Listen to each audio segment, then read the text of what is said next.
ছোট পুতুলকে নিয়ে চিন্তা করছে স্বাধীন। কাল একবার নদীর ওপারের স্কুলে যাবে কথা বলতে, সেখানে দেখি কি বলে। দুপুরের খাবার খেয়ে স্বাধীন আবার নিজের কাজে চলে যায়। স্বাধীন চলে যেতে একটা গাড়ি স্বাধীনদের বাড়ি থেকে অনেকটা দূরে রাখলো। বাকিটা পথ হেঁটে আসতে হবে, কারণ রাস্তা সরু আর চিকন। এখানে গাড়ি নেওয়া সম্ভব নয়। গাড়ি থেকে নেমেই হাঁটতে হাঁটতে উঠোনে দাঁড়ায়। রেনু নিজের ছেলেকে ঘুম পাড়িয়ে রাজিয়ার ছেলেকে কোলে নিয়ে বোতলে দুধ খাওয়াচ্ছে। এমন সময় অচেনা দুইজনকে ভর দুপুরবেলা দেখে পুতুলকে দেখতে পাঠালো।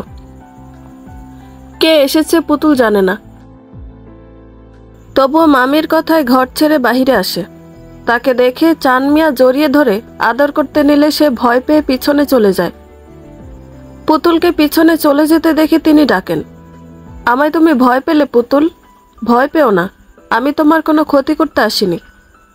আমি চান মিয়া, তোমার দাদুর বাড়ির লোক, সম্পর্কে তোমার বড় আব্বু হই।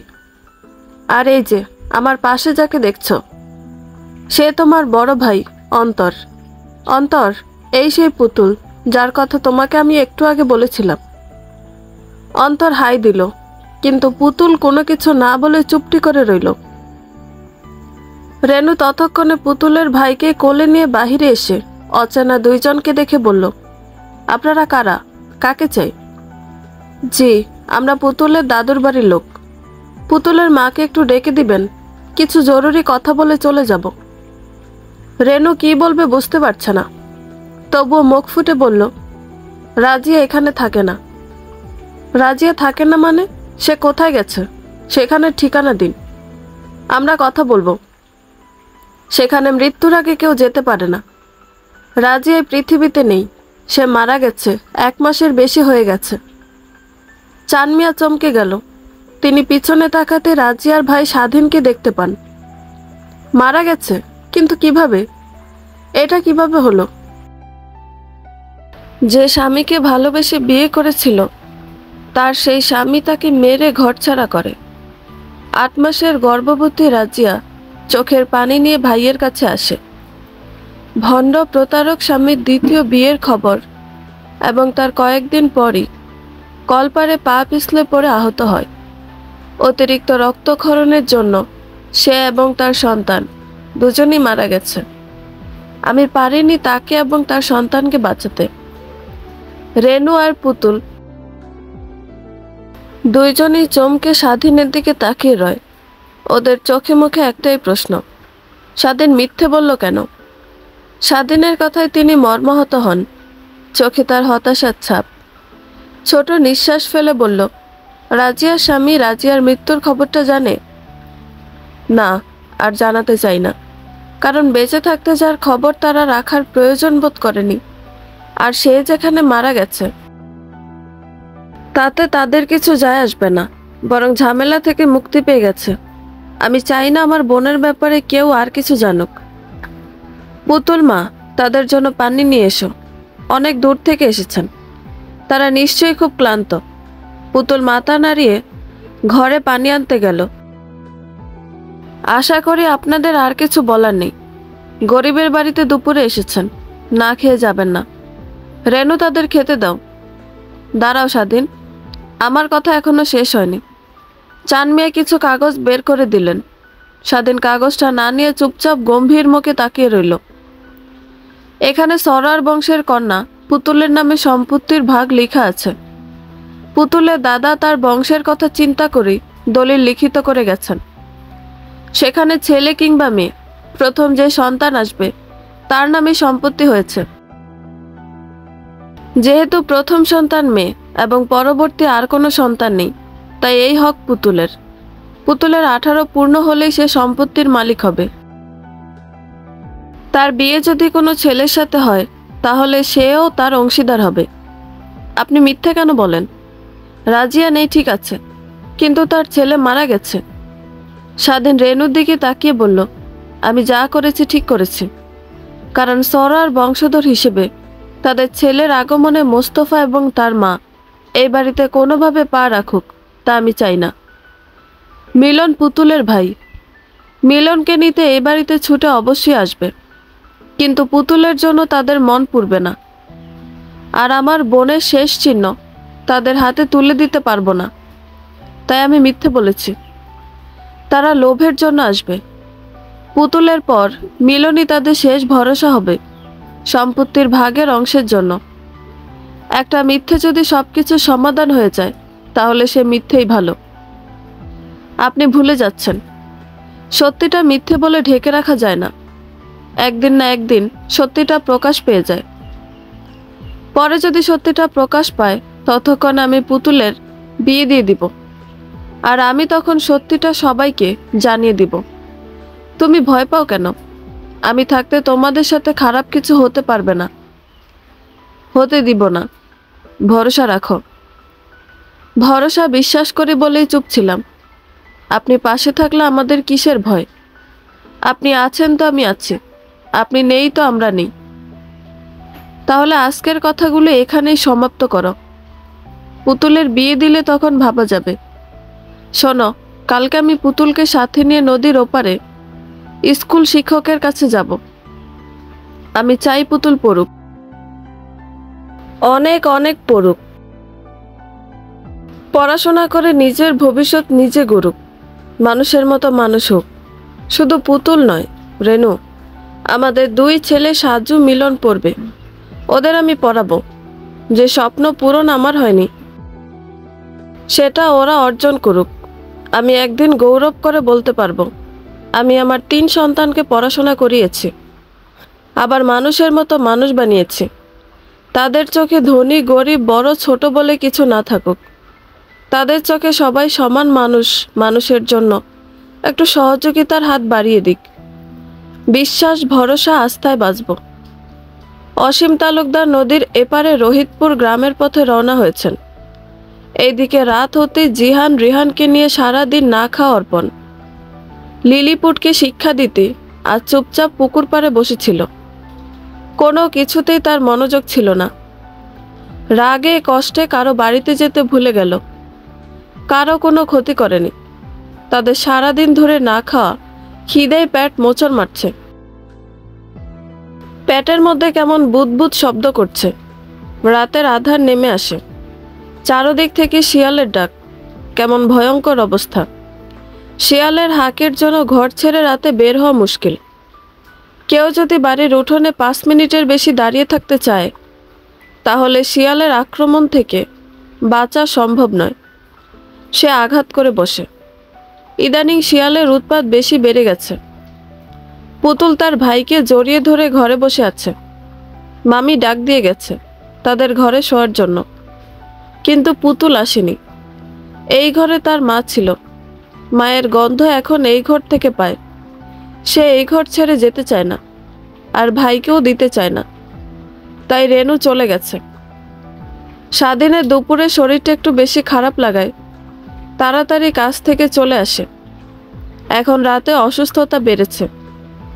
স্বাধীন শরীরটা ভালো না থাকায় একটু তাড়াতাড়ি শুয়ে পড়ে। এইদিকে পুতুলের মধ্যে ভয় ঢুকে গেছে। তার হাত পা কাঁপছে। কি করবে বুঝতে পারছে না। তবুও জিদ ধরেছে, মামাদের রুমে যাবে না, কারণ তাদের খাটটা বেশি একটা বড় নয়। 3 জনের শোয়ার খাটে সে এবং ভাই গেলে মামাকে নিচে মাটিতে শুতে হবে। এখন ঠান্ডা পড়ে, এই সময় মাটিতে ঘুমালে আর অসুস্থ হয়ে পড়বে। তাই সেই রুমে না গিয়ে নিজের রুমে চুপচাপ শুয়ে রইল। পুতুলের চোখ বুজে নিতেই শেয়ালের ডাক ভেসে আসে তাদের উঠোন থেকে। উঠোনের পূর্ব দিকে বাথরুমের চাক বসানো। সেই দিকে চারদিকে কলা গাছে ঘেরা। সে জায়গায় থেকে কেমন ভয়ঙ্কর ভাবে ডাকছে। মনে হচ্ছে শব্দগুলো আরো সামনে এগিয়ে আসছে। ভাইকে 2 হাতে শক্ত করে বুকে জড়িয়ে ফুফিয়ে কেঁদে ওঠে। মনে মনে মায়ের শেখানো দোয়া পড়তে থাকে। আল্লাহুম্মা ইন্নী আসআলুকাল আফওয়া ওয়াল আফিয়াতা ফিদ দুনিয়া ওয়াল আখিরাতি। আল্লাহুম্মা ইন্নী আসআলুকাল আফওয়া ওয়াল আফিয়াতা ফি দীনি ওয়া দুনিয়া ওয়া আহলি ওয়া মালি। আল্লাহুম্মাস্তুর আওরাতি ওয়া আমিন রাওআতি। আল্লাহুম্মা ফাজনি মিন বাইনি ইয়া দাইয়া ওয়া মিন খালফি ওয়া আন ইয়ামিনি ওয়া শিমালি ওয়া মিন ফাওকি ওয়া আউযু বিআযা মাতিকা আন উক্তালা মিন তাহতি। হে আল্লাহ, আমি আপনার নিকট দুনিয়া ও আখিরাতে ক্ষমা ও নিরাপত্তা প্রার্থনা করছি। হে আল্লাহ, আমি আপনার নিকট ক্ষমা এবং নিরাপত্তা চাচ্ছি আমার দিন, দুনিয়া, পরিবার ও অর্থ সম্পদের। হে আল্লাহ, আপনি আমার গোপন ত্রুটিসমূহ ঢেকে রাখুন। আমার উদ্বিগ্নতাকে রূপান্তরিত করুন নিরাপত্তায়। হে আল্লাহ, আপনি আমাকে হেফাজত করুন আমার সামনের দিক থেকে, আমার পিছনের দিক থেকে, আমার ডান দিক থেকে, আমার বাম দিক থেকে এবং আমার উপরের দিক থেকে। আর আপনার মহত্বের ওসিলায় আশ্রয় চাই আমার নিচ থেকে হঠাৎ আক্রান্ত হওয়া থেকে। শিয়ালের একটা শব্দ নয়, বেশ কয়েকটা শব্দ আসছে। শিয়াল কতগুলো বাহিরে জানা নেই। একটু পর দামদুম শব্দ হচ্ছে। মনে হয় ঘরের চাল ভেঙে ঘরে ঢুকে যাবে। পুতুল আর নিতে পারল না, চিৎকার করতে চাইলো, পারছে না। ভয়ে কপাল বেয়ে ঘাম ছুটে আসে। এর মধ্যে মিলনের ঘুম ভেঙে যায়। ছোট দুধের শিশু উচ্চস্বরে কান্না করছে। সেটা বাহিরে পশুর ভয়ে নাকি বোনের কষ্ট বুঝতে পেরে কান্না করছে জানা নেই, কিন্তু পুতুল আর ঠিক নেই। হাত থেকে ভাই ছিটকে খাটের বিছানায় পড়ে, আর পুতুল তার পাশে বেহুশ হয়ে যায়। জ্ঞান ফিরে পাওয়ার পরে নিজেকে বিছানায় আবিষ্কার করে। পাশে হাত দিতেই ভাইকে না পেয়ে পুতুল অস্থির হয়ে যায়, কান্না করে ওঠে। রেনু পুতুলকে জড়িয়ে ধরে শান্ত করতে করতে বলল, তোমার ভাই ঠিক আছে, তার কিছুই হয়নি। এই যে দেখো, তোমার মামার কোলে শান্ত হয়ে ঘুমিয়ে আছে। পুতুল তার ভাইকে কোলে নিতে হাত বাড়িয়ে দেয়। স্বাধীন পুতুলের মনের অবস্থা বুঝতে পেরে মিলনকে কোলে তুলে দিতে ভাইকে জড়িয়ে ধরে আদর করে। কপালে হালকা ব্যথা পেয়েছে, কপালটা কেমন লাল হয়ে গেছে। তার ভাই কি খুব কষ্ট পেয়েছে? পুতুল অসহায় চোখে ভাইকে দেখে যায়। রেনু স্বাধীন এত বোঝাচ্ছে, কিন্তু কাজ হচ্ছে না।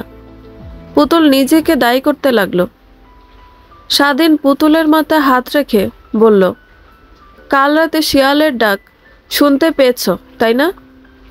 কিন্তু শিয়ালের মতো দেখতে হলো, শিয়াল ছিল না।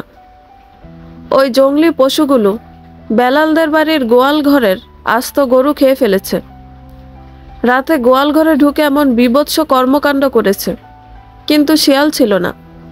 ধারণা করা হচ্ছে ওটা বাঘথাবা, এমন নামই শুনতে পেয়েছে। স্বাধীন পুতুলের মাথায় হাত রেখে বলল, আজ থেকেই তোমরা দুজন আমাদের সাথে ঘুমাবে। 2 খাট একসাথে বিছানো হবে। এটা নিয়ে আর না বলবে না। আমি তাহলে খুব রাগ করব। খাবার খেয়ে তৈরি হও, আমরা বের হব। পুতুল মাথা নাড়িয়ে আচ্ছা বলে। আম পাতা জোড়া জোড়া, মারব চাবুক, চড়ব ঘোড়া।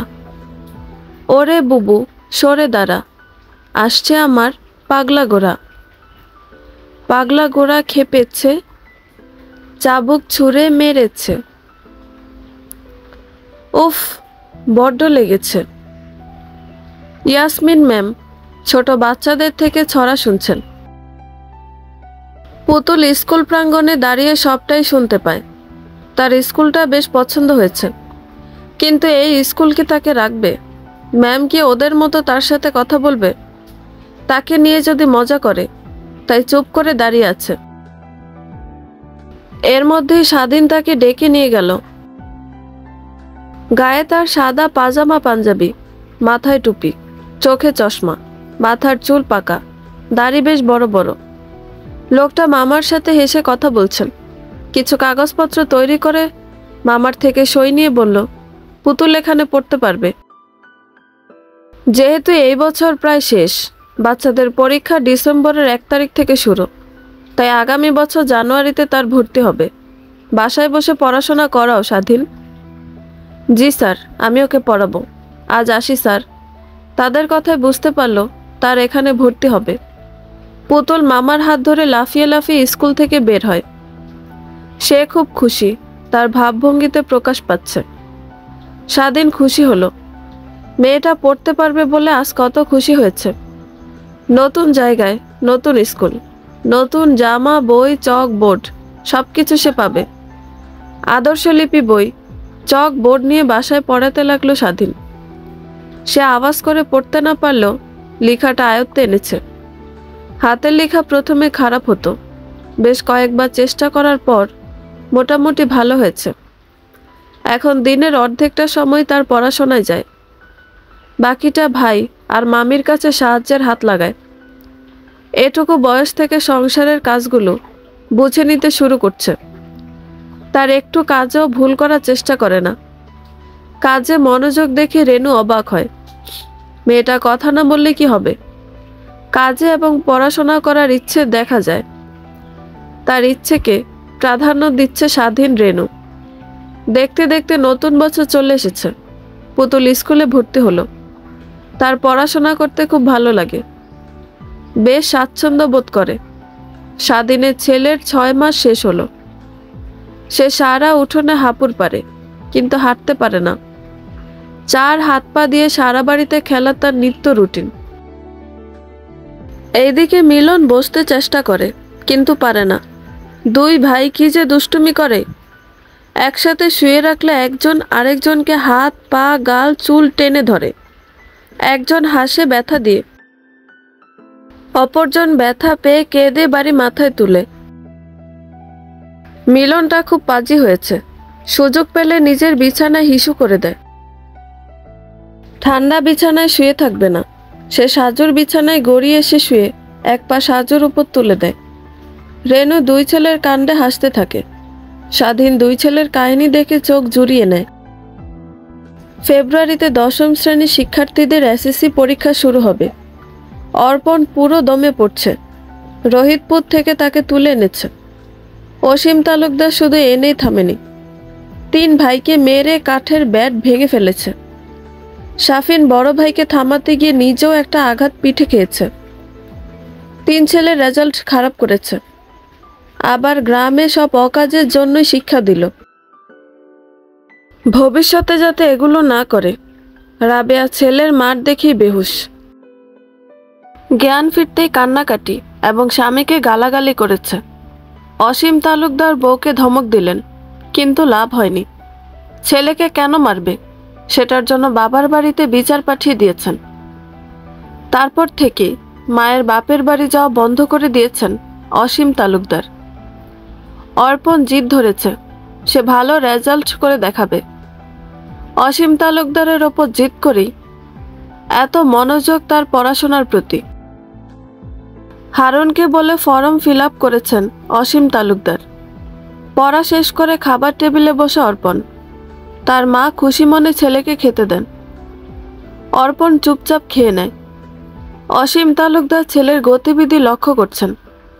ছেলে কখন কোথায় যায় সব খবর টাইম টু টাইম চলে আসছে। ছেলের অগোচরে ছেলের পেছনে যে 24 ঘন্টা গোয়েন্দা লাগিয়েছেন। নতুন স্কুলের সামনেই মামা নামিয়ে দিয়ে স্যারকে বলে চলে গেছে। যাওয়ার আগে বলে গেল সে ছুটির সময় নিতে আসবে। পুতুলের থেকে সবাই বড় এবং একটু উগ্র টাইপের। পুতুল ক্লাসরুমে আসতেই তার সাথে কেউ মিশতে এবং একসাথে বসতে চায় না। তাকে দেখে ক্লাসের বাচ্চারা অনীহা প্রকাশ করছে। পুতুল মন খারাপ করে পিছনে বসে পড়ে। ইয়াসমিন ম্যাম ক্লাস করতে এসে দেখে একটি মেয়ে একা একটি বেঞ্চে পিছনের সিটে বসে আছে। কি ব্যাপার, তুমি পিছনে কেন? সবার সাথে বসো। পুতুল চুপ। মিস, আমরা ওর সাথে বসতে চাই না। মেয়েটা পচা।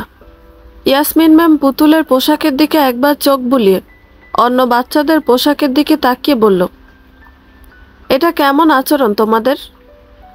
আমি তোমাদের কাছ থেকে এটা আশা করিনি। একজনের পোশাক দেখি তাকে বিবেচনা করে নিলে সে খারাপ। সে হতে পারে গরিব, কিন্তু তার পোশাক বেশ পরিপাটি, মার্জিত। সে কোনো ধনীর দুলালি নয়। তোমরা তোমাদের বাবার কাছে এক একজন প্রিন্সেস, কিন্তু এই পুতুলের বাবা নেই, তার মা নেই। সে মামার কাছে থাকে। মামা যা খায় তাকেও তাই খাওয়ায়। সে মামার কাছে বড় হচ্ছে। সে ভালো আছে। পুতুলের সাথে মিশতে চাও না, ঠিক আছে, কিন্তু যদি দেখি কেউ খারাপ আচরণ তার সাথে করেছ, পানিশমেন্ট দিব। যে আগে আসবে সেই আগেই বসবে।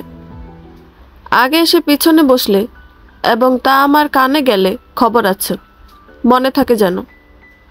ইয়াসমিন ম্যাম সবাইকে পড়াশোনা বুঝিয়ে দিয়ে পুতুলের সামনে দাঁড়ায়। মিসকে দেখে মাথা নিচু করে পুতুলের হাতের লেখা দেখে এবং বাকি লেখাগুলো কিভাবে লিখতে হবে বুঝিয়ে দিলেন। পুতুল চুপচাপ বুঝে সেইভাবেই করতে লাগলো। মার্চ মাস চলছে। পুতুলের প্রথম সাময়িক পরীক্ষা শুরু হবে। পুতুলের পড়াশোনা করতে ভালো লাগছে। স্কুল যেতে প্রথমে খারাপ লাগলো, এখন ভালো লাগে। ইয়াসমিন ম্যামের সাথে তার সম্পর্ক ভালোই জমেছে। সে একটু আধটু বুঝতে পারে এবং ম্যামের কথা মতো সব করতে পারে। এইদিকে অর্পণের পরীক্ষা শেষ।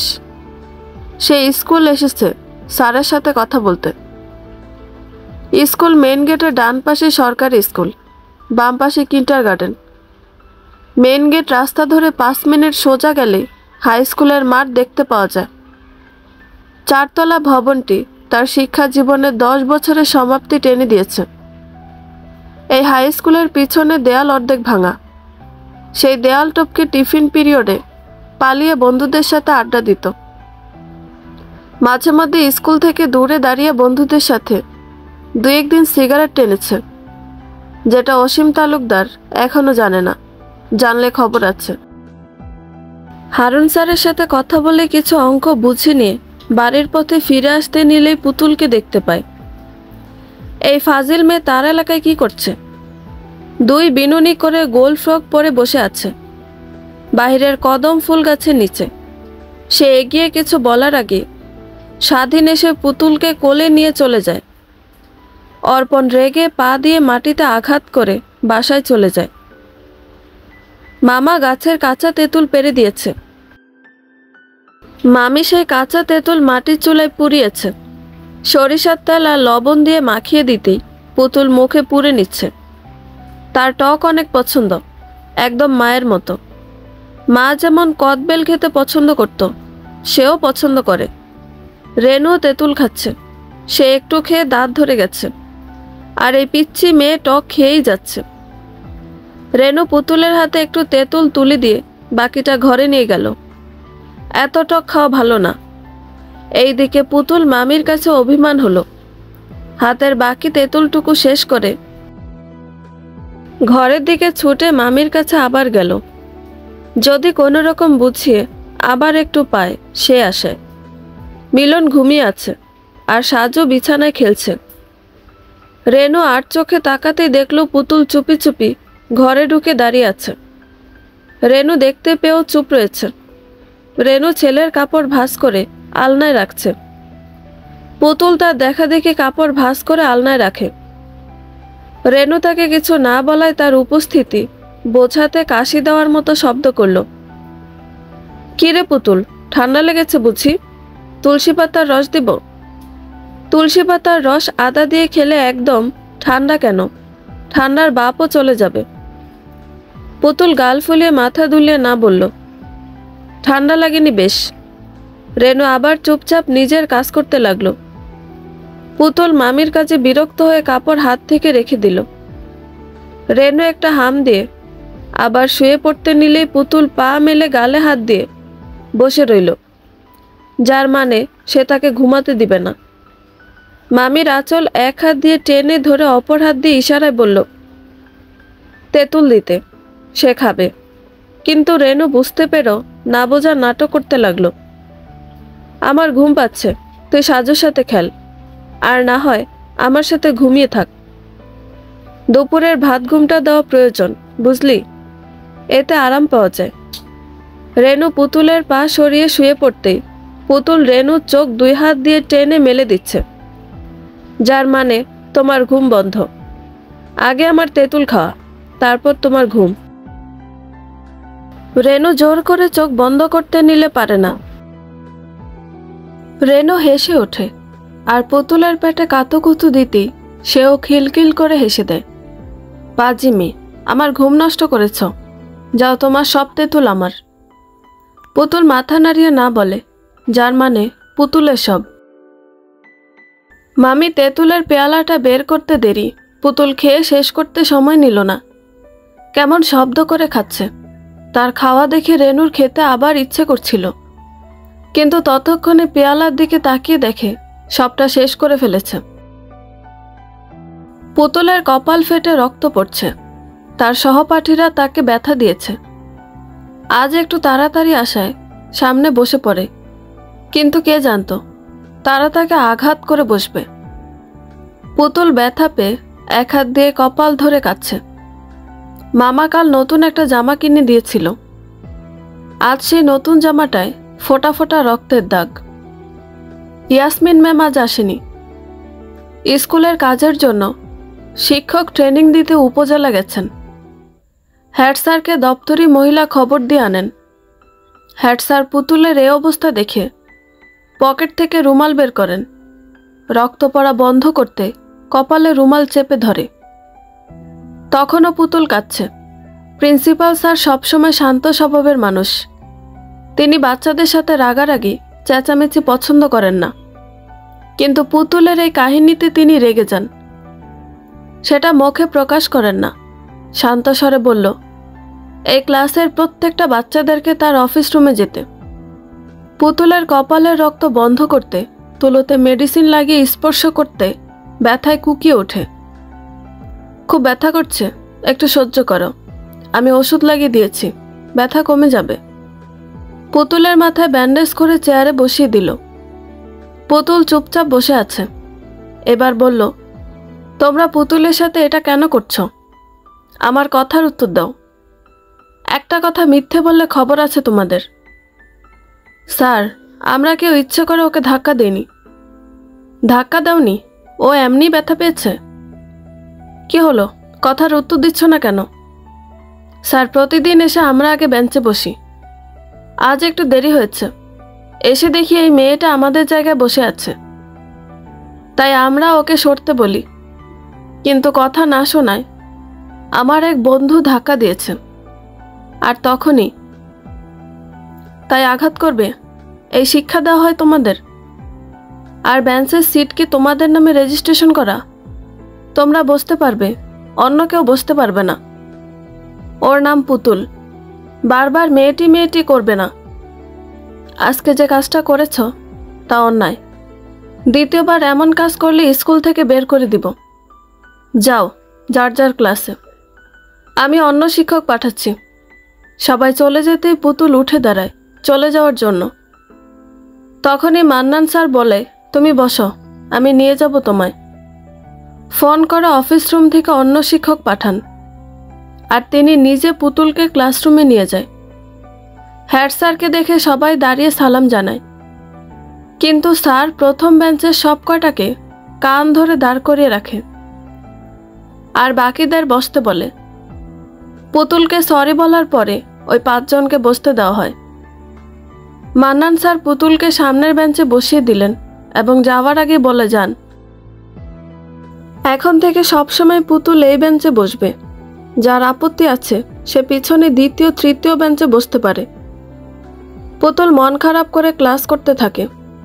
তার জন্য বাকি 5 জন বকা খেল। ওদের দিকে একবার মাথা ঘুরিয়ে তাকাতেই সব কয়টা একসাথে মুখ বাঁকায়। পুতুল ভয়ে সামনে তাকিয়ে ক্লাসে মনোযোগ দেয়। ছুটির ঘন্টা পড়তে সবাই বেরিয়ে যায়। পুতুল সবার আগে বের হয়ে আসে। ওই 5 জন যদি আবার কিছু করে, সেই ভয়টা মনের মধ্যে বাসা বাঁধে। কদম গাছটির নিচে বেশিক্ষণ দাঁড়িয়ে থাকতে হয়নি। মামা চলে আসছে। পুতুলের মাথায় ব্যান্ডেজ দেখে স্বাধীন হাঁটু গেড়ে বসে। আম্মা, আপনি ব্যথা পাইলেন কি করে? এসব কেমনে হইল? পুতুল ইতস্তত বোধ করছে, কি বলবে বুঝতে পারছে না। তবুও একের পর এক প্রশ্ন করে যাচ্ছে। পুতুল মামাকে শান্ত করতে কিছু বলবে, তার আগে স্কুলের দপ্তরি আরাফাতের আম্মু স্কুলে আজকে হওয়া প্রত্যেকটা ঘটনা বলে দেন। স্বাধীনের মুখ কালো হয়ে যায়। পুতুলকে পড়তে দিয়েছে, কিন্তু এমন রোজ রোজ এসব হলে সমস্যা কমবে না, উল্টো বাড়তে থাকবে। স্বাধীন মুখ কালো করে বলল, ওরা খুব বেশি ব্যথা দিছে আপনারে? আপনি কি খুব কষ্ট পাইছেন? কষ্ট পায়েন না আম্মা, আপনি আজ কষ্ট পাচ্ছেন, একদিন দেখবেন তারাই আপনার সাথে বন্ধুত্ব করে নিবে। আপনার গল্পটা এখন থেকে শুরু হয়ে গেছে। আমার আম্মা, আমার পুতুল আম্মার লড়াই, এক রাজকন্যার লড়াই, এক মা, এক নারী রাজিয়া, যার জীবন কষ্টে গেছে, দুনিয়া ছাড়ছে, কিন্তু সন্তান ছাড়ে নাই। সেই মায়ের সন্তান আপনি, যার চোখে তৃষ্ণা, যার হাতে জাদু। তার জাদুর ছোঁয়া সব একদিন বদলে যাবে। আপনার কষ্টের দিন শেষ হবে একদিন। মামার কথায় কি মায়া আছে পুতুল জানে না, কিন্তু মামা যখন স্যারদের মতো বড় বড় ভাষণ দেয়, তার শুনতে ভালো লাগে। সে সব কথা মন দিয়ে শোনে। এই কথাগুলো শুনতেই তার মনটা কেমন যেন হয়ে যায়। ভেতর থেকে শব্দ বের হতে চায়, চিৎকার করে বলতে মন চায়, আমি পারবো মামা, তুমি দেখিয়ে নিও, আমি পারবো।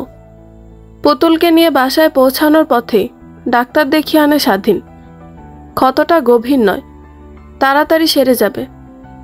মোস্তফা সরোয়ার এবং তার মা জেল থেকে ছাড়া পেয়েছে। 5 বছর পর মুক্তি পেয়ে মা ছেলে খোলা আকাশের নিচে নিঃশ্বাস নিচ্ছে। কত দিন হয়ে যায় তারা জেলে বন্দি ছিল।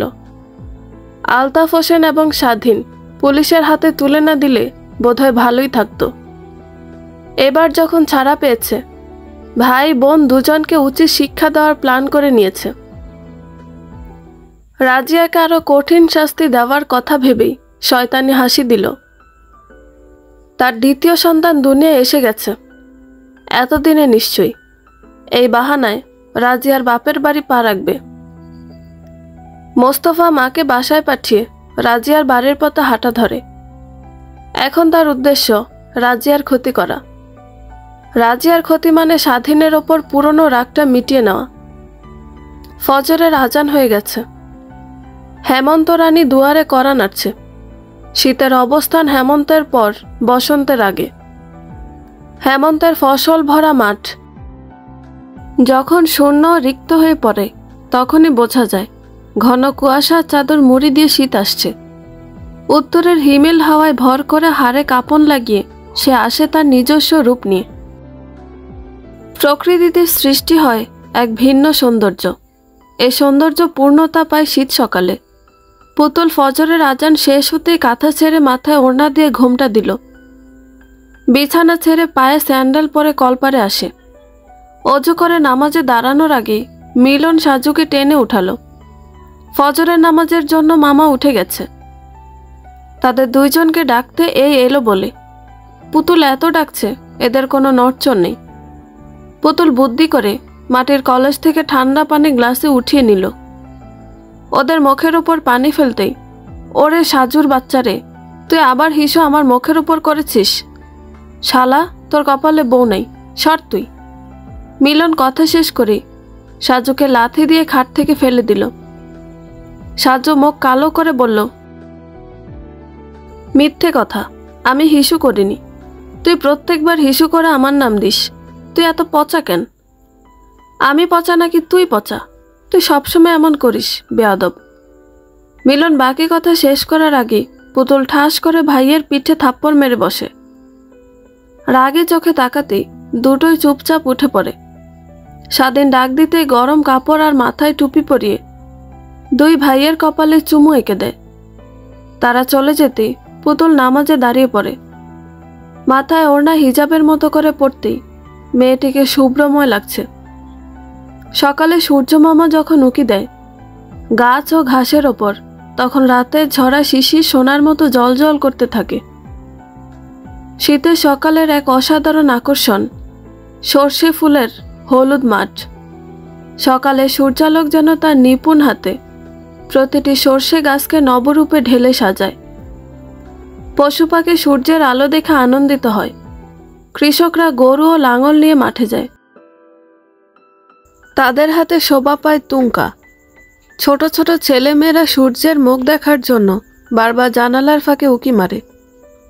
কোথাও বা ছেলেমেয়েরা খড় সংগ্রহ করে আগুন জ্বালিয়ে শীত নিবারণ করে আর হাসি তামাশায় মেতে ওঠে। বৃদ্ধ লোকেরা রোদ পোহায়। কিছু লোক খেজুরের রস বিক্রি করতে বের হয়। অনেকেই ঘরে তৈরি পিঠা ও খেজুরের রস খেতে পছন্দ করে। বেলা বেশি হওয়ার সাথে সাথে শীতের সকালে দৃশ্য ধীরে ধীরে মিলিয়ে যায়। বেলা বেড়ে চলে, কুয়াশা দূরীভূত হয় এবং লোকেরা তাদের নিজ নিজ কাজে ব্যস্ত হয়ে পড়ে। স্বাধীন দুই বাদরকে নিয়ে নামাজ পড়ে বাড়িতে পা রাখতেই ভাপা পিঠার গন্ধ পাওয়া যায়। পুতুল রেনু মিলে ভাপা পিঠা তৈরি করছে। মাত্র 3-4টা পিঠে হয়েছে, বাকি পিঠাগুলো তৈরি করতে একটু সময় লাগবে। কিন্তু মিলন সাজুর ধৈর্য নেই। হাঁড়ি থেকে পিঠা নিয়ে তাতে কামড় বসিয়ে দিয়েছে। পিঠা খেতে খেতে বলল, পিঠা মজা। পুতুল মিষ্টি হাসি দিল। মামিকে দিয়ে মামার জন্য 3টা পিঠা পাঠিয়ে বাকিগুলো শেষ করে নিল। 11 বছরের ছোট মেয়েটি আজ সংসারের কাজে পারদর্শী। পড়াশোনা চলছে এখনো, সামনে সমাপনী পরীক্ষা। রেনু 7 মাসের উঁচু পেট নিয়ে স্বামীর সামনে দাঁড়িয়ে পিঠে এগিয়ে দেয়। স্বাধীন বউকে ধরে আস্তে করে চেয়ারে বসিয়ে দিল। রেনুর পা ফুলে গেছে, শরীরে পানি এসেছে। দ্বিতীয়বার মা হচ্ছে রেনু। চেহারা কেমন গুলুমুলু হয়ে গেছে, বেশি কাজ করতে পারে না, অল্পতে হাঁপিয়ে ওঠে। পুতুল বাসায় যতক্ষণ থাকে সব কাজই করে রাখে। সে প্রতিদিন সকালে ফজরের নামাজ পড়েই বাড়ি ঘর উঠোন ঝাড়ু দেয়, থালা বাসন ধুয়ে রাখে। সকালে হাঁড়িতে করে রান্না চড়িয়ে দেওয়া থেকে শুরু করে 2 ভাইয়ের পড়াশোনা থেকে সবই খেয়াল রাখে। তার কোনো অভিযোগ নেই। মেয়েটি এতটা ভালো কেন জানা নেই রেনুর। বউ, তোমার কি বেশি খারাপ লাগে? আমার থেকে কিন্তু কিছু লুকিয়ে রাখবা না। উত্তেজিত হচ্ছ কেন? আমি ঠিক আছি, খারাপ লাগলে জানাবো। তুমি আছো তো? আমি থেকেও তো আমার বোনকে সেই দিন বাঁচাতে পারিনি। কতটা কষ্ট নিয়ে দুনিয়ার মায়া ত্যাগ করেছে। ভাই হয়ে রক্ষা কোথায় করলাম? ওইসব পুরনো কথা কেন মনে রাখো? ভুলে যাও না। সব কথা চাইলেই কি ভুলে যাওয়া যায়? আমার সামনে সন্তান দুটো মাবিহীন কষ্ট পায়, আমি বুঝতে পারি। রেনু স্বাধীনের মন ভালো করতে কথা ঘুরিয়ে বলল, পুতুলের কিন্তু প্রাইমারি স্কুল শেষ হয়ে আসছে। নতুন স্কুলে ভর্তি করানোর কথা কিছু ভাবলেন? হ্যাঁ, তালেপুর হাই স্কুলে ভর্তি করিয়ে দিব। এই যা, শুধু কথা বলছি। আপনার জন্য ভাপা পিঠা এনেছিলাম, সেটা দিতে ভুলে গেছি। কে বলুন কেমন হয়েছে? আজকের পিঠা পুতুল তৈরি করেছে, আমি শুধু হেল্প করেছি। কিভাবে কতটুকু দিয়ে করতে হবে? স্বাধীন হালকা গরম পিঠা মুখে দিয়ে বলল, আম্মার হাতের রান্না দারুণ হয়েছে। পুতুল পড়তে বসেছে, সামনে পরীক্ষা। মামার মান সম্মানের কথা চিন্তা করে এত মনোযোগ দিচ্ছে। কোনো মতে মামাকে তার রেজাল্ট নিয়ে নিরাশ করতে চায় না। এত কষ্ট সব কি এমনি এমনি বৃথা যেতে দিবে? কখনোই না। সে দেখিয়ে ছাড়বে পড়াশোনা তার জন্য বেস্ট অপশন ছিল, আর এখনো আছে। এই পড়াশোনার জন্য তাকে মানুষেরা কম কথা শোনাতে ছাড়েনি। সবার সকল অত্যাচার সব মুখ বুজে সহ্য করেছে। প্রতিদিন ক্লাসে মনোযোগী হতে হয়েছে। ওই 5 জন তাকে শান্তি মতো পড়তে দেয়নি। কখনো বই খাতা ছিঁড়ে ফেলেছে, কখনো তাকে কটু কথা শুনিয়েছে। তার দোষ একটাই ছিল, সে কেন তাদের সাথে শত্রুতা করলো? অথচ পুতুল নিজে থেকে কিছুই করেনি, তবুও কথা শুনতেই হতো। 5 বছর হয়ে এলো তার স্কুল জীবনের সমাপ্তি হতে চলেছে। আবার নতুন স্কুল, নতুন পরিবেশ হবে। সেখানে কি অপেক্ষা করছে তার জন্য জানা নেই। তবুও সে পড়বে, তার স্বপ্ন পূরণ সে করবে। সব চিন্তা বাদ দিয়ে পড়ায় মনোযোগ দিল। রাজিয়া, আরে এই রাজিয়া, বাহিরে আসো, দেখে যাও তোমার স্বামী আইছে। উঠোন থেকে কারো গলা শব্দ পেয়ে পুতুল বই বন্ধ করে দিল। মাথায় ওড়না দিয়ে ঘর থেকে বের হতেই চমকে ওঠে। মোস্তফা সরা তার সামনে দাঁড়িয়ে আছে, মুখে হাসি, হাতে মিষ্টির প্যাকেট। এই লোকটা এতদিন বাদে এ বাড়িতে কেন এসেছে? পুতুল জানতে চায় না। এই লোকটার মুখ সে কোনোদিন দেখতে চায়নি।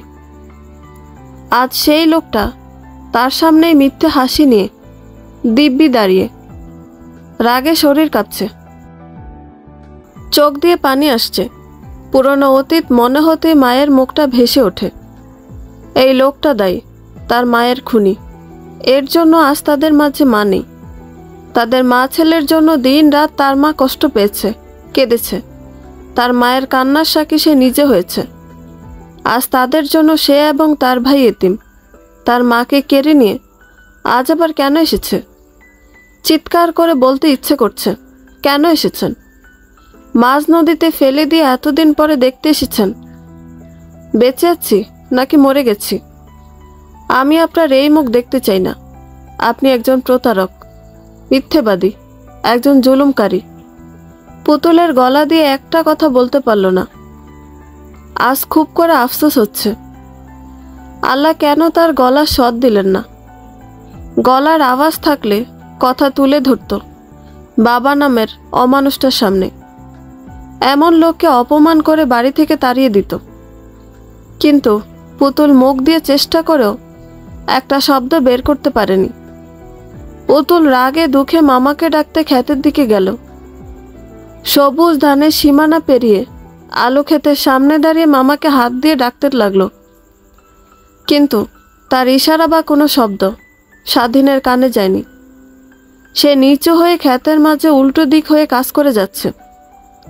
পুতুলের ডাক মামার কানে পৌঁছায় না। পুতুল আলু খেতে নেমে গেল। কাদামাটিতে তার পা, গায়ে 3 পিস নষ্ট হচ্ছে, সেই দিকে মনোযোগ নেই। সে মামাকে তার উপস্থিতি বোঝাতে ব্যস্ত। হাতের বাহুতে ছোট একটি নরম হাত পড়তেই স্বাধীন ঘুরে তাকিয়ে চমকে যায়। পুতুলের চেহারা লাল হয়ে আছে। অতিরিক্ত কান্নার ফলে কোনো কিছু বলার মতো অবস্থা নেই। স্বাধীন ভয় পেয়ে গেল। বাড়িতে কিছু হলো কি? আম্মা, কি হয়েছে? আপনি কান্না করছেন কেন? বাড়িতে সব ঠিক আছে তো? রেনুর কিছু হয়েছে? আপনি কান্না বন্ধ করুন, আমায় খুলে বলুন। পুতুলের কান্না বন্ধ হয় না। স্বাধীনের টেনশন বেড়ে যায়। ক্ষেতের কাজ ফেলে বাড়ির দিকে দৌড় লাগায়। পুতুল তার পিছনে ছুটে চলে।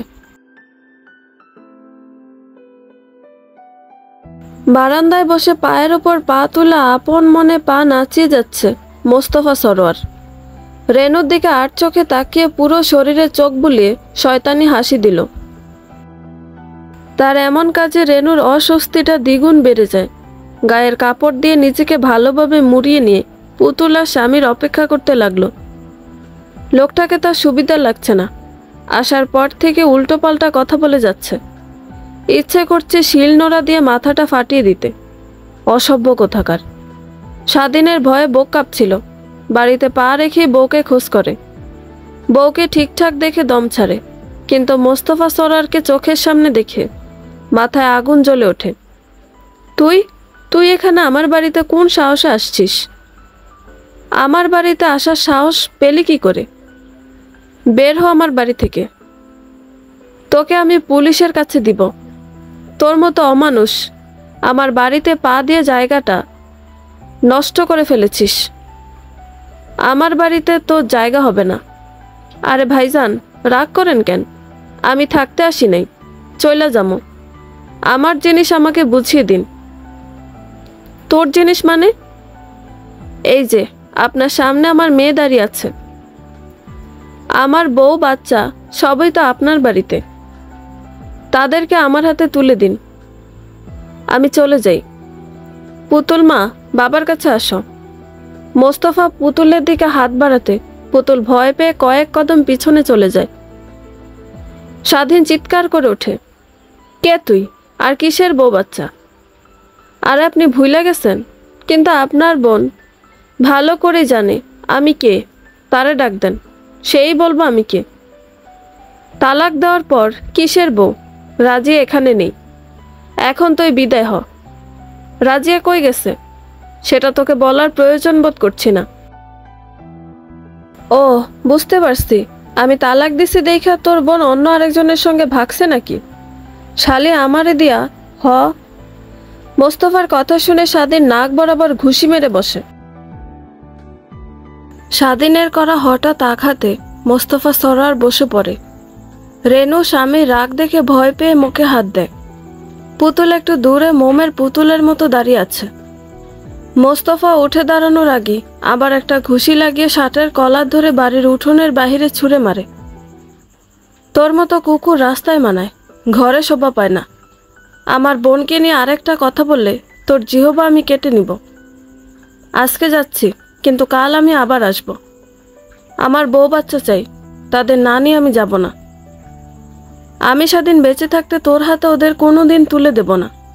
তোর যা করার করে নে, আমি ভয় পাই না। মোস্তফা সরার নাকের আর ঠোঁটের রক্ত মুছতে মুছতে চলে যায়। এদিকে পুতুল ঘরে ঢুকে কান্নায় ভেঙে পড়ে। এই লোকটার জন্য তার মা বেঁচে নেই, আজ আবার এসেছে। নিশ্চয়ই তাকে জোর করে নিয়ে যাবে। পুতুলের মনে ভয় ঢুকেছে, সে নিজেকে শান্ত করতে পারছে না। লোকটা কোনোভাবে তার ভাইয়ের খোঁজ পেলেই নিয়ে যাবে, তার কাছ থেকে ভাইকে কেড়ে নিবে। পুতুল দৌড়ে মামার কাছে যায়। মামার পায়ে হাত দিয়ে বারবার ইশারা করছে। তার ভাইয়ের পরিচয় যেন ওই লোকটা জানতে না পারে। একবার জানতে পারলে ওরা নিয়ে যাবে তার কাছ থেকে। পুতুলের ইশারা বুঝতে পেরে স্বাধীন শান্ত হতে বলল, কিন্তু মেয়েটা শান্ত হচ্ছে না, ফুফিয়ে কান্না করছে। সাজু আর মিলন বাসায় ছিল না। খেলাধুলা করে এসে দেখে আপু কান্না করছে। আপুকে কান্না করতে দেখে দৌড়ে দুই ভাই আসে। আব্বু, আপু কান্না করছে কেন? আম্মু, আপু কান্না করে কেন? আপু কি ব্যথা পেয়েছে? মিলন আর সাজুকে বুকে জড়িয়ে ধরে রেনু বলল, আপুর সামনে পরীক্ষা, তাই চিন্তায় কান্না করছে। রেজাল্ট যদি খারাপ হয়। মিলন রেনুর গাল ধরে বলল, আম্মু, আপুর রেজাল্ট একটুও খারাপ হবে না, তুমি দেখে নিও। আপু ভালো করবে। মিলন সাজু দুই দিক থেকে বোনকে জড়িয়ে ধরে। একটু দূর থেকে স্বাধীন, রেনু সবটাই দেখে। রাজিয়া মারা যাওয়ার পর পুতুল তার ভাইকে কোলে পিঠে করে মানুষ করে, কিন্তু মিলন বড় হতেই স্বাধীনকে আব্বু এবং রেনুকে আম্মু ডাকতে শুরু করে। এই 5 বছরের ছেলেটি জানতেই পারেনি তার মা তাকে দুনিয়ার আলো দেখাতে গিয়ে নিজের মায়া ত্যাগ করেছে।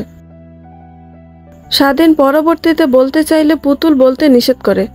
এতটুকু বয়সে যখন জানবে তার মা নেই, সেই ধাক্কাটা সামলাতে পারবে না। তাই পুতুলের জন্য রেনু স্বাধীন কখনোই আর কিছুই বলেনি। গ্রামের সবাই একসময় রাজিয়ার ব্যাপারটা জানলেও গুরুত্ব দেয় না।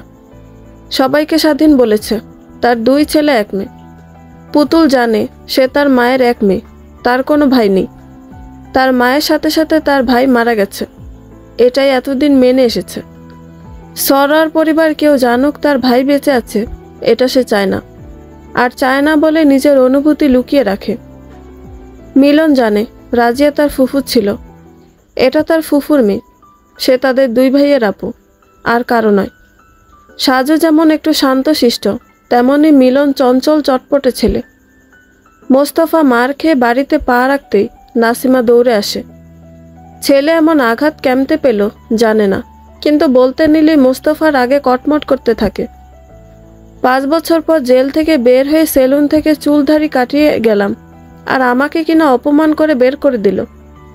খুব দেমাক দেখায়। ওদের দেমাক আমি ভাইঙ্গা যদি গুড়া না করছি তো আমার নাম মোস্তফা সরোয়ার না। মা, ছেলে দেখা শুরু করেন। পুতুলকে আমি বিয়ে দেবো।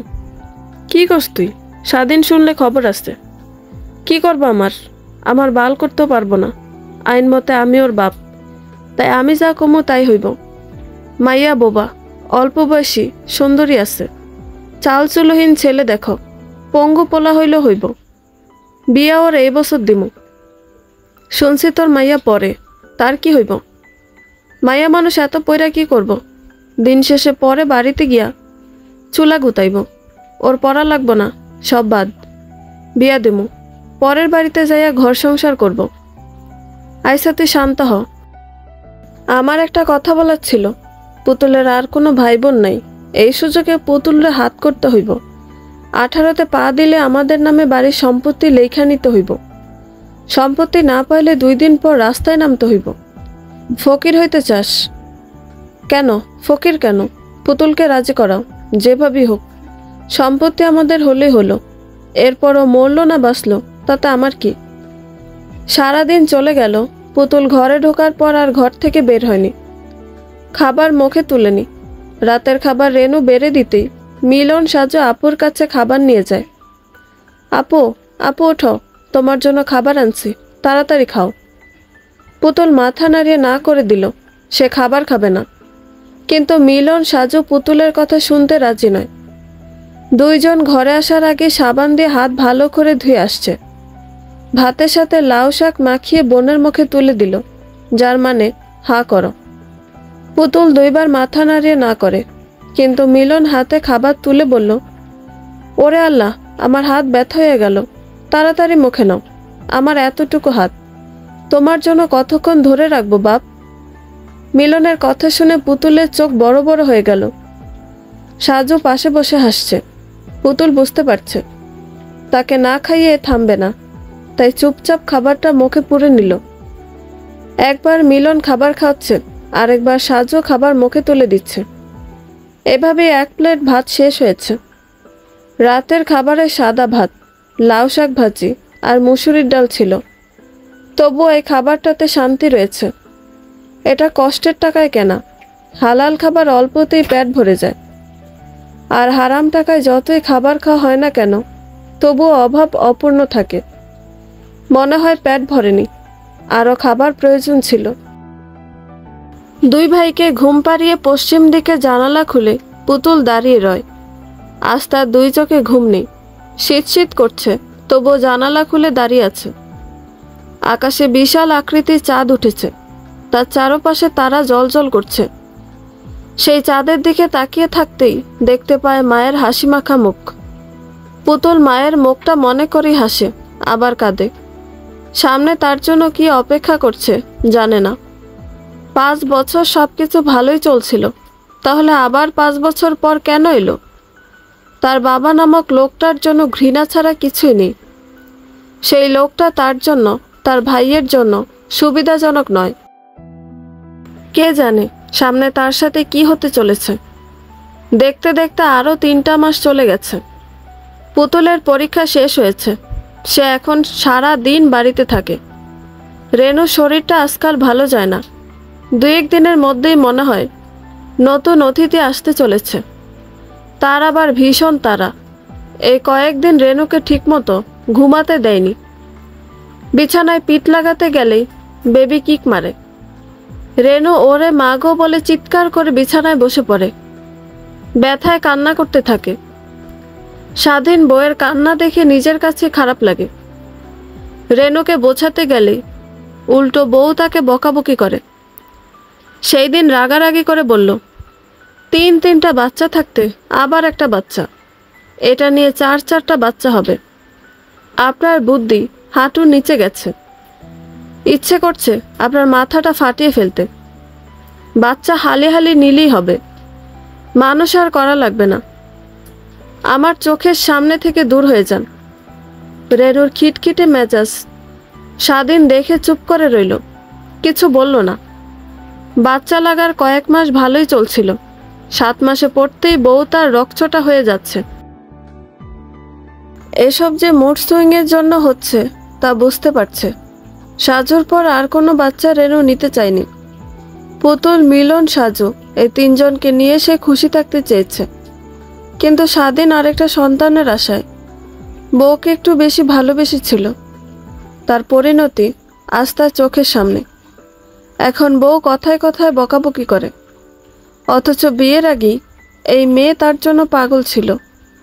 বিয়ে ঠিক হওয়ার পর লুকিয়ে লুকিয়ে দেখা, খাবার পাঠানো, এমনকি সাথে প্রেমপত্র পাঠাতো। রাজিয়ার চলে যাওয়া, বাবার মৃত্যু, তাদের ছাড়া তখন তার নিঃসঙ্গ জীবনে রেনু নামক রমণীর আগমন ঘটেছিল। মেয়েটির ভালোবাসায় তাকে সকল কষ্ট ভুলতে বাধ্য করেছিল। মনে মনে আল্লাহর দরবারে লাখ লাখ শুকরিয়া জানিয়েছিল এমন একটা জীবনসঙ্গী পাঠানোর জন্য। নাসিমা বেগম পুতুলের জন্য ছেলে দেখা শুরু করেছেন। তাদের সুবিধা মতো ছেলে খোঁজ পেয়েছেন, 1টা 2টা। তাদের মধ্যে প্রথম একটা ছেলের মা বাবা নেই, 64 জেলায় ঘুরে ফিরে, আর কাজ করে সপ্তাহে 2-3 দিন। কাজ করে যে টাকা পায় জুয়া খেলে সব উড়িয়ে দেয়। তার বয়স প্রায় 24-এর কাছাকাছি। সিগারেট খাওয়ার জন্য ঠোঁট দুটি কালো হয়ে গেছে। নাম তার মিন্টু। আর দ্বিতীয় ছেলেটি পুতুল থেকে অনেক বড়। অবশ্য ছেলে বলা যায় না, তাকে পুরুষ বলা যায়। তার বয়স 31 এবং পিঠে মেরুদণ্ডে একটু সমস্যা রয়েছে, যার জন্য গুজা দিয়ে হাঁটে। গ্রামের লোক তাকে গুজা বলে ডাকে। তার ভালো নাম রবিন। মেয়ের জন্য 2 ছেলেকে পছন্দ হয়েছে। মোস্তফা বিয়েটা 31 বয়সের লোকের সাথে দিতে চাইল। পরবর্তীতে মত পাল্টে মোস্তফা সরোয়ার প্রথম ছেলে মিন্টুকে ঠিক করল। মা, মিন্টু নামক ছেলেটিকে খবর দেন, বিয়ে হইবা আমাকে পুতুলের লগে। নাসিমা ছেলের কথায় সায় দিল। সন্ধ্যায় মিন্টুকে খবর দিতে সে হাজির মোস্তফা সরোয়ারের বাড়িতে। এই বাড়ির ভবিষ্যৎ জামাই বলে কথা, তাই একটু আপ্যায়ন করার ব্যবস্থা করতে নাসিমা চুলার কাছে যান। এইদিকে মোস্তফা সরোয়ার মেয়ে জামাই পেয়ে কথায় মশগুল হলো। তুমি তো সবই শুনলা, আমার মাইয়া কিন্তু যেমন সুন্দরী তেমন গুণবতী, পড়াশোনা করছে ক্লাস 5 পর্যন্ত, শুধু কথা বলতে পারে না, এছাড়া বাকি সব কিছু ভালোই। বিয়ের দিন তোমার চাহিদা মতো সব কিছু দেওয়া হবে, যা যা চেয়েছ। এসব ছাড়া তোমার কিছু বলার থাকলে বলতে পারো। মিন্টু মাথা নাড়িয়ে না বলল, তার কিছু বলার নেই। চাল চুলোহীন ছেলেকে কেউ মেয়ে দিচ্ছে, সাথে টাকা পয়সা রয়েছে, তার জন্য এটাই অনেক। তার ওপর মেয়ে সুন্দরী আছে, কথা না বললে মানিয়ে নিবে। চাচা যদি অনুমতি দেন তাহলে পুতুলের সাথে আমি একা কথা কইতে চাই। পুতুল বাড়িতে নাই, মামা বাড়ি বেড়াতে গেছে। তাছাড়া মেয়ে আমার রাজি আছে, আলাদা করে কিছু বলার দরকার নেই। তাছাড়া বিয়ের দিন বউকে সামনাসামনি দেখে নিও। মোস্তফা কথা কাটিয়ে নিল। এর মধ্যে নাসিমা নাস্তা নিয়ে আসে। বিয়ের পাকাপাকি কথা সেরে চলে যায় মিন্টু। মোস্তফা হাসতে থাকে। মা, সামনে পুতুলের বিয়া, সময় নেই, ওরে বিয়া দিমু, কিছু কিনাকাটি করতে মন চাইলে করেন, তারপর আমার ঝামেলা শেষ। কিন্তু স্বাধীনকে আটকায় রাখবি কেমনে? সেটা ভাবা হয়ে গেছে। শোনো। নাসিমা কান পাততেই ছেলে মোস্তফা তার প্ল্যানের কথা জানিয়ে দিল। ছেলের কথায় নাসিমা বেগম খুশি হলেন। এক পরিবার খুশির সংবাদ শুনতে প্রহর গুনছে, আর অন্য পরিবার তাদের খুশিটুকুর উপরে গ্রহ লাগাতে বসে আছে। তালেপুর সরকারি স্কুলে শিশু শ্রেণীতে সাজু মিলন ভর্তি হয়েছে। তাদের ক্লাস চলছে দারুণ। আজকে নতুন স্যার এসেছে, তাদের ক্লাসে পড়াচ্ছেন, কিন্তু সাজুকে শান্তিমতো ক্লাস মিলন করতে দিচ্ছে না। একটু পর পর সাজুর পিঠে চিমটি কাটে। মিলন মিটিমিটি হাসি দেয়। সাজু মিলন এদের কাণ্ড কারখানা। নতুন স্যার দেখতে পেয়ে কান ধরে দাঁড় করান, কিন্তু এরা চুপচাপ নেই, দাঁড়িয়ে দাঁড়িয়ে আস্তে আস্তে একে অপরের সঙ্গে কথা বলে যাচ্ছে। স্যারের ক্লাসে একটুও মনোযোগ নেই। মিলনের একটা কথাই, স্যার যেহেতু দাঁড় করিয়ে রেখেছে, আজকে সে মনোযোগ দিবে না। দাঁড়িয়ে কথা নিজেও বলছে এবং সাজুকে বলতে বাধ্য করছে। স্যার সাজুর সামনে দাঁড়িয়ে বলল, আচ্ছা তুমি বলো, এক পাশে চৌধুরী সাহেবের বাড়ি, অন্য পাশে খান সাহেবের বাড়ি। বাড়ির মাঝখানে একটা দেয়াল রয়েছে এবং দেয়ালের ওপর একটি মোরগ এমনভাবে ডিম পারল যে এই দিকে পড়ল না, ওই দিকে পড়ল না, দেয়ালের মাঝে আটকে আছে। এই ডিমটার মালিক কে? সাজু গালে হাত দিয়ে ভাবতে লাগলো।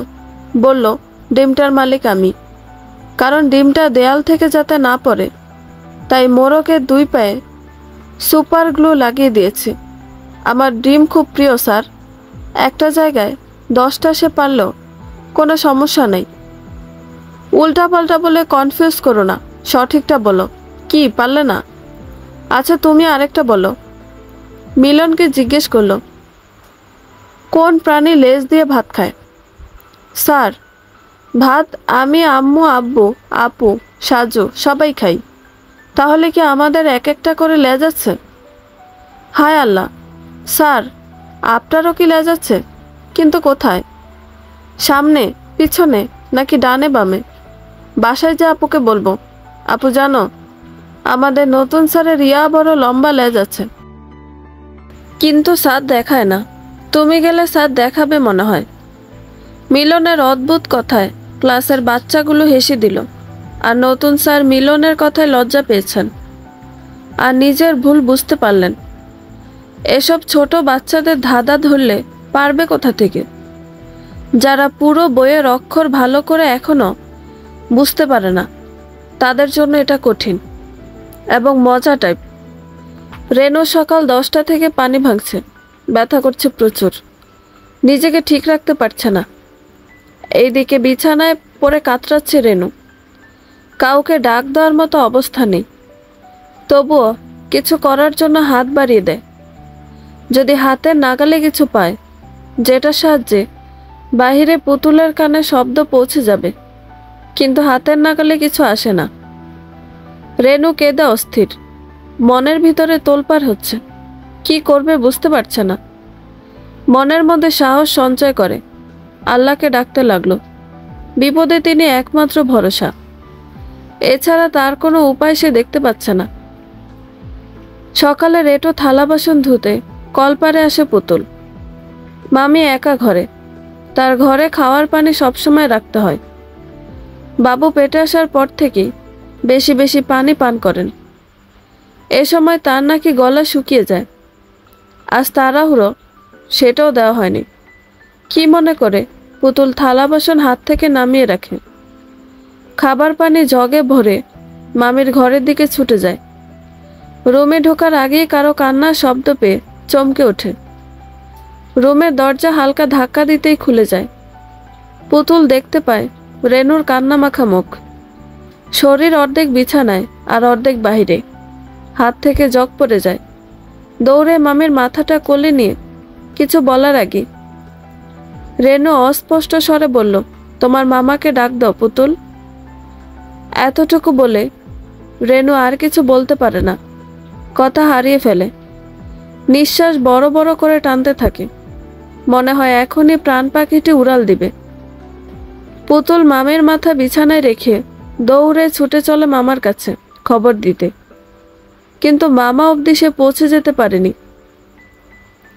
আমন ধানের খেতে ওতপাতা হায়নাদের দল পুতুলের মুখ চেপে জঙ্গলের গভীরে টেনে নিয়ে গেছে। এইদিকে স্বাধীন বাসায় লাঙল রাখতে এসে রেনুর এই অবস্থায় দেখতে পায়। পুতুলের খোঁজ করতে বেশ কয়েকবার নিজের ঘর থেকে ডাক দেয়, কিন্তু পুতুল তার ডাকে আজ সাড়া দেয় না। স্বাধীন পুতুলের সারা শব্দ না পেয়ে রেনুকে নিয়ে হাসপাতালে ছুটে চলে। বাসায় এসে হয়তো পুতুলকে দেখতে পাবে, তখন জিজ্ঞেস করে নিবে সে কোথায় ছিল। এখন রেনু এবং তার অনাগত সন্তানকে নিয়ে ব্যস্ত হয়ে গেল। স্বাধীন হাসপাতালে বসে আল্লাহকে ডাকছে সকল সমস্যার সমাধান হয়ে যাক। একদিকে মেয়েটা বাড়িতে নেই, কোথায় গেছে জানে না, অন্যদিকে সে বউকে নিয়ে হাসপাতালে পড়ে আছে। অপারেশন রুম থেকে ডাক্তার সালেহা খাতুন বের হয়ে আসেন। মিস্টার স্বাধীন, মা এবং বাচ্চা দুজনেই বিপদে আছে। বাচ্চা নর্মালে হবে না, আমাদের সিজার করতে হবে, কারণ বেবি মায়ের বুকের কাছে চলে এসেছে এবং তার পজিশন উল্টো রয়েছে, আর সেই জন্যে আপনাকে কাগজে সই করতে হবে। সেখানে উল্লেখ থাকবে আপনার বউ এবং বাচ্চা অপারেশন রুমে মারা গেলে তার জন্য হাসপাতাল কর্তৃপক্ষ দায়ী থাকবে না। যা সিদ্ধান্ত নেওয়া দ্রুত করুন, আমাদের হাতে সময় নেই। স্বাধীন বোনের মুখটার কথা ভেবেই হাত পা ঠান্ডা হয়ে আসছে, কি করবে বুঝতে পারছে না। আজ আবারও একই পরিস্থিতি তার সামনে এসে দাঁড়িয়েছে। বোনকে জীবিত অবস্থায় বাড়িতে নিতে পারেনি, আজ তবে কি? মিস্টার স্বাধীন, কি ভাবছেন? কাগজে সই করে দিন। আপনি যত দেরি করবেন আমাদের কাজ ততই দেরি হবে। স্বাধীনের চোখ দুটো লাল হয়ে গেছে, কাপা হাতে কাগজে সই করতেই নার্স কাগজটা নিয়ে চলে গেল। ডাক্তার তার ওটিতে কাজ শুরু করে দিয়েছেন। এইদিকে পুতুল পাগলের মতো গভীর জঙ্গলে দাপিয়ে যাচ্ছে নিজেকে ছাড়ানোর জন্য।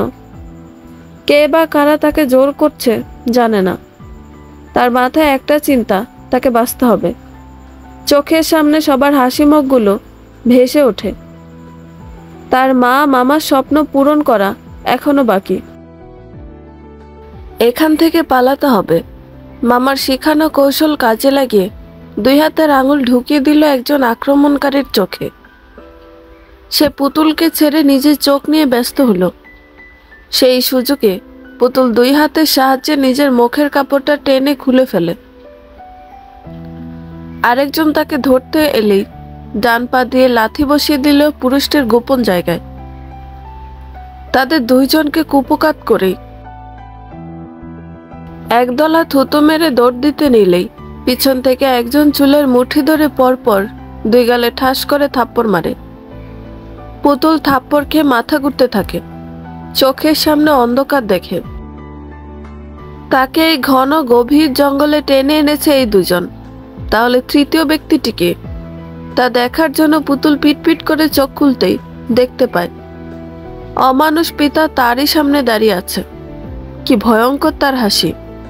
মনে হচ্ছে রূপকথার কোনো রাক্ষস তাকে মেরে ফেলতে তার দিকে একটু একটু করে এগিয়ে আসছে। পুতুলের আর কিছু মনে নেই। সে ততক্ষণে জ্ঞান হারিয়ে কাদামাটিতে মুখ থুবড়ে পড়েছে। গ্রাম বাংলায় একটা কথা প্রচলিত আছে, মা মরলে বাপ হয় তালই। কথাটা কি সত্যি হয়? সবার জন্য সত্যি হয় না, কিন্তু পুতুলের মতো মেয়েদের জন্য এই কথাটা সত্যি। আজ পুতুলের বিয়ে। গায়ে তার লাল বেনারসি, মাথায় লাল ওড়না দিয়ে ঘোমটা বড় করে টানা হয়েছে।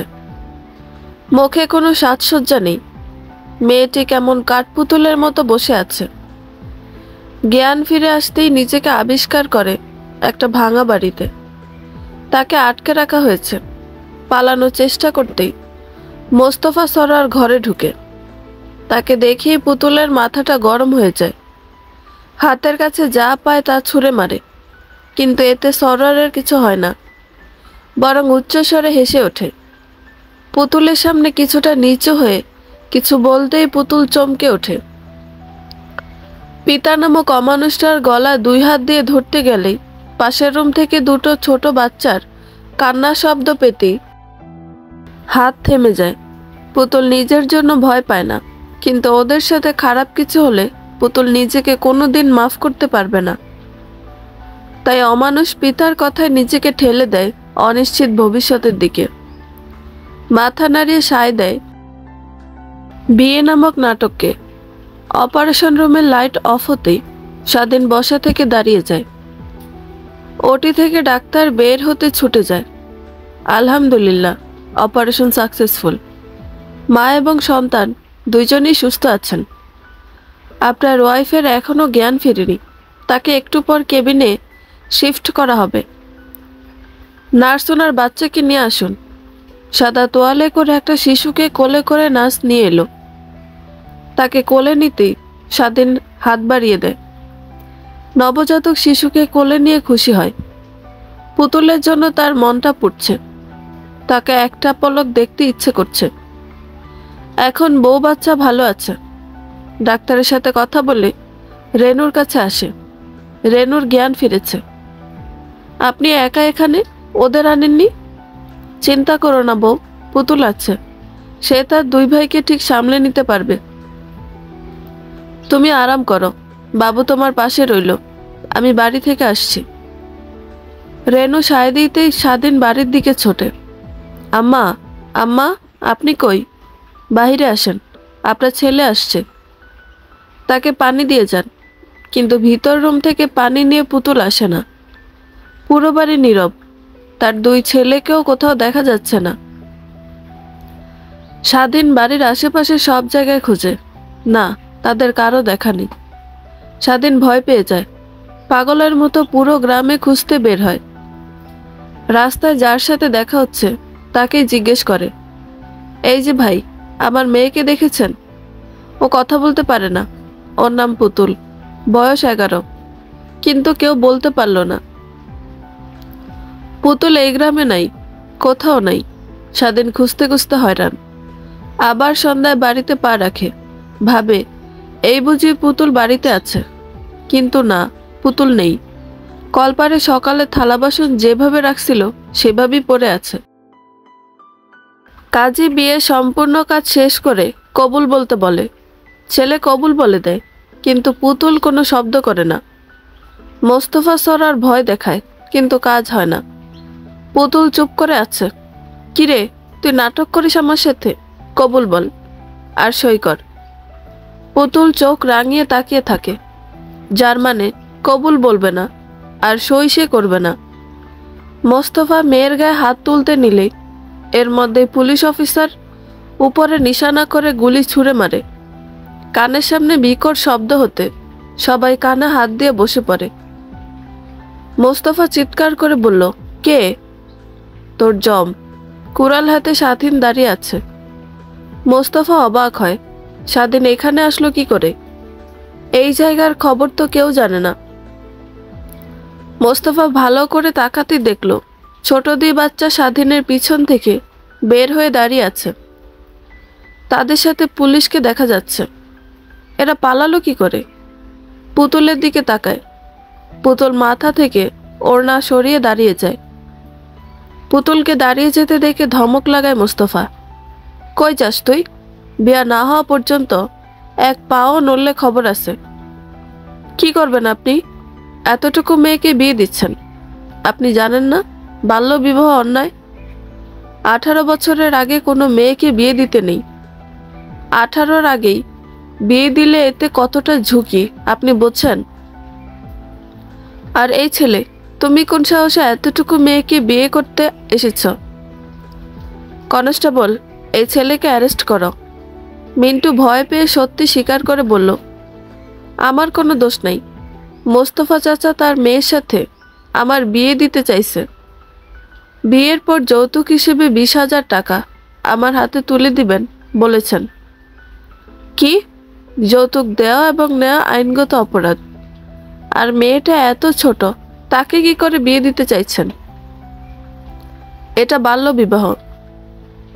বিয়া দিমুনা কি করুম স্যার? মেয়েরা পরিবারের বোঝা, এজন্য তাদের তাড়াতাড়ি বিয়ে দেওয়া ভালো। কারণ তাদের প্রধানত কাজই হলো স্বামীর খেদমত করা, সন্তান লালন পালন করা। ভুল, মেয়েরা বোঝা হয় না। আমার আম্মা আমার জন্য বোঝা নয়, আমার মাথার তাজ, আমার ঘরের আলো। তাকে এই বয়সে বিয়ে দিয়ে তার কোমল মনটাকে দূষিত করতে চাই না। হ্যাঁ, মেয়েদের একটু বয়স হলে বিয়ে দিয়ে দেওয়া হয়।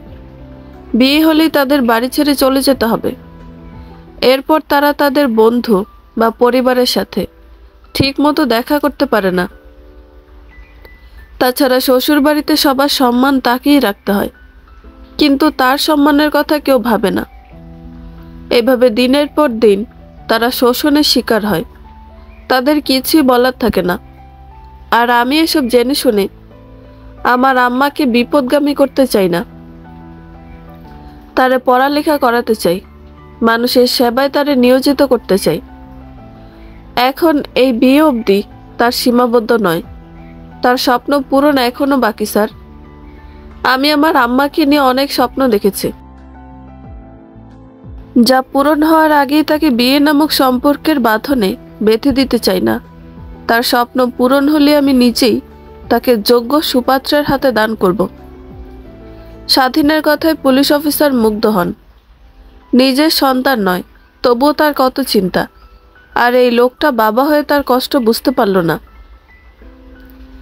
মেয়েরা কখন বিয়ে করবে, কাকে বিয়ে করবে, এগুলো বেছে নেওয়ার অধিকার প্রতিটা মেয়ের থাকা উচিত। আইন দ্বারা বাল্যবিবাহ নিষেধ করা হয়েছে, তবুও বাল্যবিবাহের প্রকোপ অনেক বেশি দেখা যায় বাল্যবিবাহ কাকে বলে না জানার কারণে। এজন্য আগে মেয়েদের নিজেদের সংগ্রাম করতে হবে এবং সাথে কিছু পদক্ষেপ মেনে চলতে হবে। বাল্যবিবাহ পাশাপাশি যৌতুক প্রথা চলে আসছে যুগ যুগ ধরে। বিবাহ হলে যৌতুক দিতে হবে, এটা তো আমাদের দেশের সংস্কৃতিতে পুরো মিশে গেছে। মেয়ে পক্ষ গাড়ি বাড়ি টাকা পয়সা দিবে ছেলে পক্ষকে, তবে যৌতুকের পরিমাণ কম হবে যদি মেয়ের বয়স কম হয়। এজন্য পিতামাতা তার সন্তানকে অল্প বয়সে বিয়ে দিয়ে দেয় যৌতুক থেকে বাঁচতে। তাছাড়া যৌতুক যদি ঠিকমতো প্রদান না করতে পারে তাহলে মেয়েদের ওপর নির্যাতন করা হয়। বাল্যবিবাহ কাকে বলে না জানার কারণে এর ফলে অনেক মেয়ে মারাও যায়। অল্প বয়সী বিবাহ, যৌতুকের কারণে কত মেয়ে মারা যাচ্ছে তার হিসেব নেই। কোনো ব্যক্তি জেনে শুনে যদি বাল্যবিবাহ অনুষ্ঠান পরিচালনা করেন, সেই ব্যক্তির মোট 2 বছরের জেল হতে পারে, সাথে 50,000 টাকাও জরিমানা হতে পারে।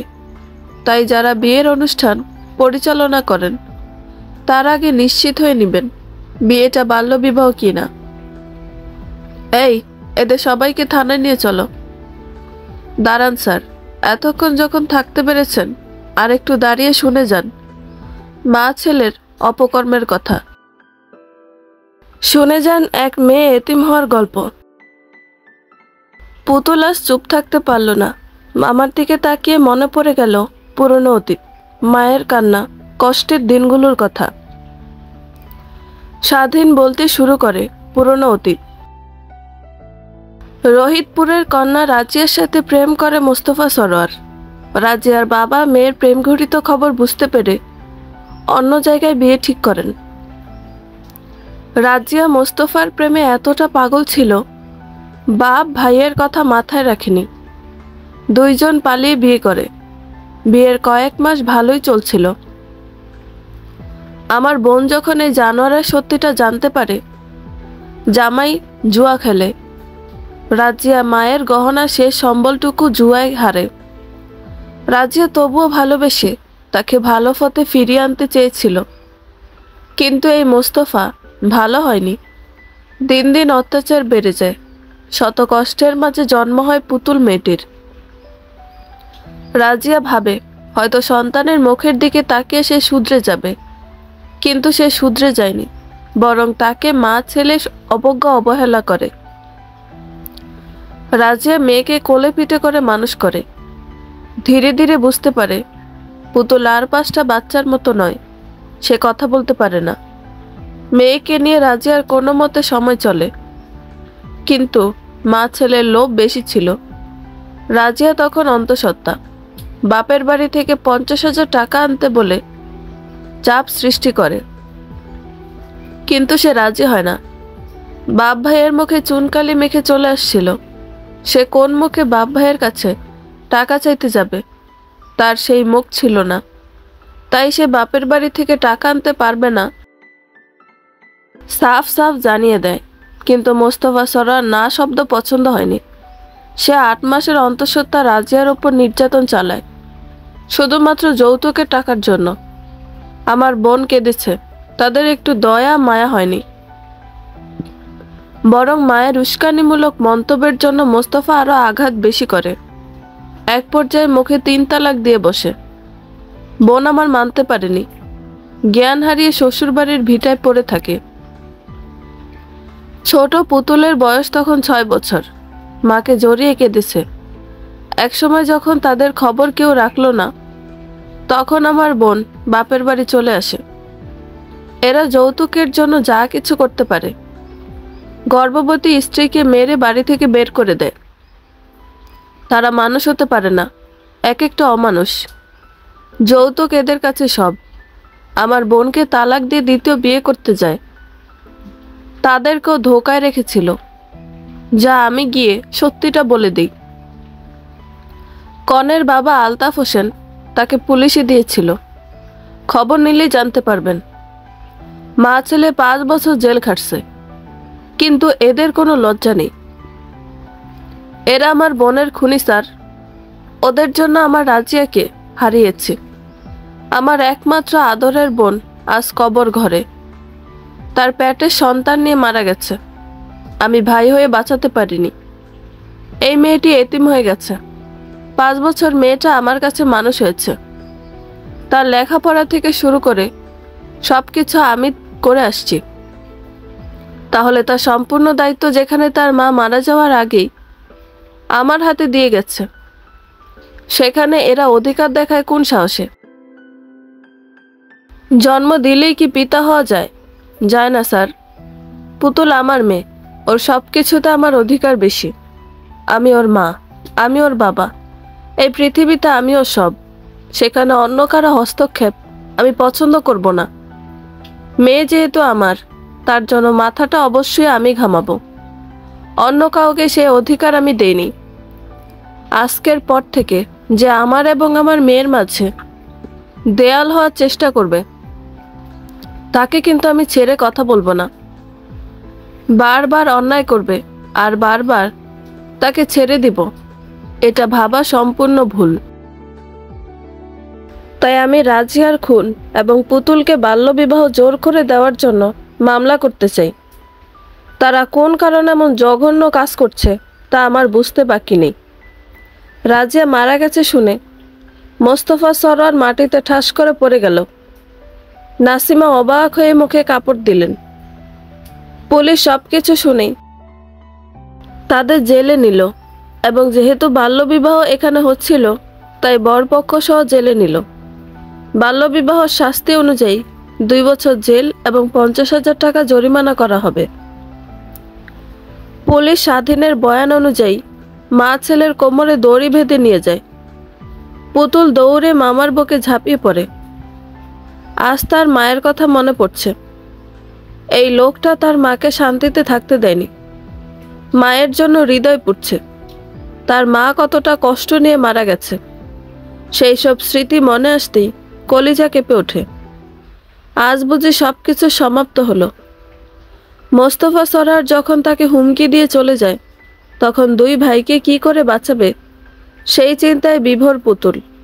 2 ঘরের মাঝে ভাঙা জানালা দিয়ে মিলন সাজুকে চোখ হাত পা বাঁধা পড়ে থাকতে দেখে মাটিতে। পুতুল নিজে শরীরের ক্ষতের কথা চিন্তা করে না। ভাঙা দরজা আরেকটু ভাঙার জন্য কিছু খুঁজতে থাকে। হাতের কাছে আদা ইটের টুকরো পেয়ে সেটা দিয়ে আঘাত করে। ঝং ধরা জানালা খুলে যেতে পুতুলও ঘর ছেড়ে মিলন সাজুর কাছে চলে আসে। তাদের চোখ হাত পায়ে বাঁধন খুলে দিতেই 2 ভাই বোনকে জড়িয়ে ধরে। পুতুল ওদের শান্ত করে এখান থেকে পালাতে বলে। পুতুল যে এখানে আছে এই খবর স্বাধীন অবধি পৌঁছাতে বলে। মামা পারবে এই বিয়ে নামক নাটক থেকে তাকে বাঁচাতে। পুতুল যতটুকু আন্দাজ করলো তাতে মনে হলো তাদের এক থেকে আরেক গ্রামে রাখা হয়েছে।